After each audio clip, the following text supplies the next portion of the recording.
Yo, what is going on guys, Handish here, and thanks a lot for dropping by today for my top 5 exotic primary weapons in PvP. So, just to mention, this is going to be for weapons that are available on all platforms, so this won't include the PS4 exclusive weapons, and also kind of the listing and order of these weapons is just based on my opinion and a little bit of community feedback, so you will have your own opinion. You may feel that some weapons should be in a different order, but like I was saying, this is just from my experience using the weapons and kind of seeing them played out in the Crucible. Obviously you will have your own opinions, and you know that'll be based on kind of what you use and what your skill level is with various weapons. So don't forget to drop me a like and a comment down below with your opinions on the top weapons. What are your favourite weapons to use in Destiny? And I hope you guys enjoy the video. So let's get it cracking.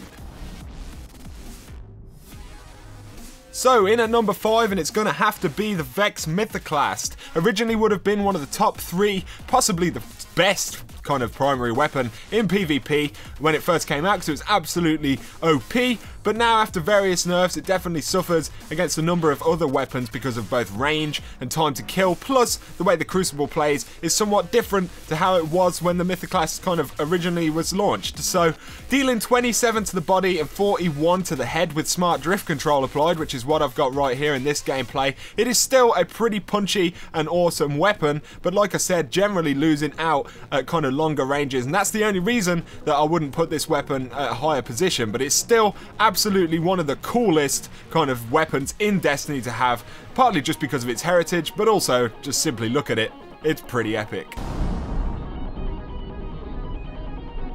So up next is the Soros Regime, one of the absolute most notorious PvP weapons, and probably the absolute best auto rifle for the Crucible, even after the nerf. So it's dealing 26 damage to the body, 32 for a headshot. Its fastest potential time to kill is 1.5 seconds, which is a lot slower than what it was originally, and that's one of the reasons that this weapon isn't higher up in this particular list. It does also have one of the slowest reloads, and like I said, suffers from the time to kill and the range after being nerfed. It just doesn't feel as good as it used to, but it still benefits those players who have a really good aim, and like I was saying, I don't think you'll find a much better auto rifle for PvP.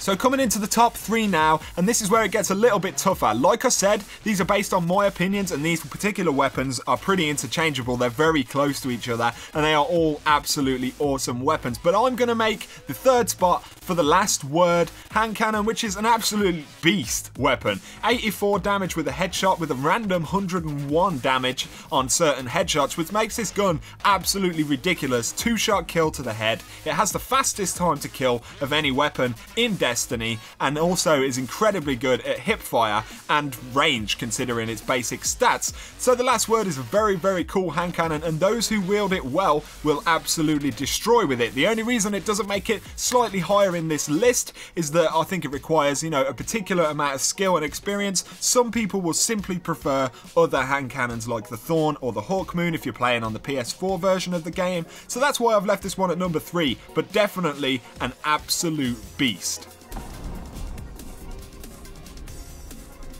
So smashing its way into the number 2 slot, it is the Red Death, the absolute best exotic pulse rifle for PvP, or pulse rifle in general for that matter, dealing 24 damage to the body, 36 damage for the headshot, 2.15 seconds for a standard reload, which is quite, you know, fairly slow, but 1.8 seconds reload immediately after a kill with the Red Death perk, which is pretty awesome. And considering this thing regenerates health after every kill, if you get your map control down, you can absolutely wreck with this weapon. Just keep them coming. Everyone you take down gives you a little bit more power to carry on in that gunfight. So this weapon, you know, is absolutely awesome, and like I said, it's gone from 0 to hero, you know, after the pulse rifle buff, so definitely be hitting up the Red Death. And finally, in at the number 1 slot, and some people will definitely disagree with me on this one, but it is the Thorn, the absolute bane of my existence when I'm not using it. 81 damage to a headshot, 2 headshots will take down an enemy because of the burn damage mark of the Devourer perk, which is, you know, the reason that this gun is so awesome. The range is pretty punchy and it's very precise, and with that higher rate of fire, it does make the Thorn an absolute beast. You will leave your enemies reeling and backing off round the corner, and like I said, very few things can kind of counter it. You've got the Last Word, which can kill out quicker than it, so that's an option. And then you've got the Red Death, which can regenerate your health if they do manage to get those crit shots on you. So, like I was saying, the Thorn, you know, is an absolute monster of a hand cannon. It's probably the hand cannon that I've seen the most in the Crucible playing on the Xbox One, and that's the reason that I put it up in the #1 slot as opposed to Last Word or another hand cannon like that. But like I was saying, a very, very, very cool gun, and it looks absolutely awesome. So if you love PvP and you haven't tried the Thorn, you should absolutely do your best to pick it up. So there you go, guys, my top 5 PvP primary exotics. Hopefully you guys have enjoyed this video. Don't forget to drop a comment down below with your opinion, your favourite weapons, or if you think they should be in a different order. And if you have enjoyed the video, please drop me a like and consider hitting subscribe to see a lot more Destiny content. But for now, you guys have an awesome week, and I'll catch you very soon. Peace out.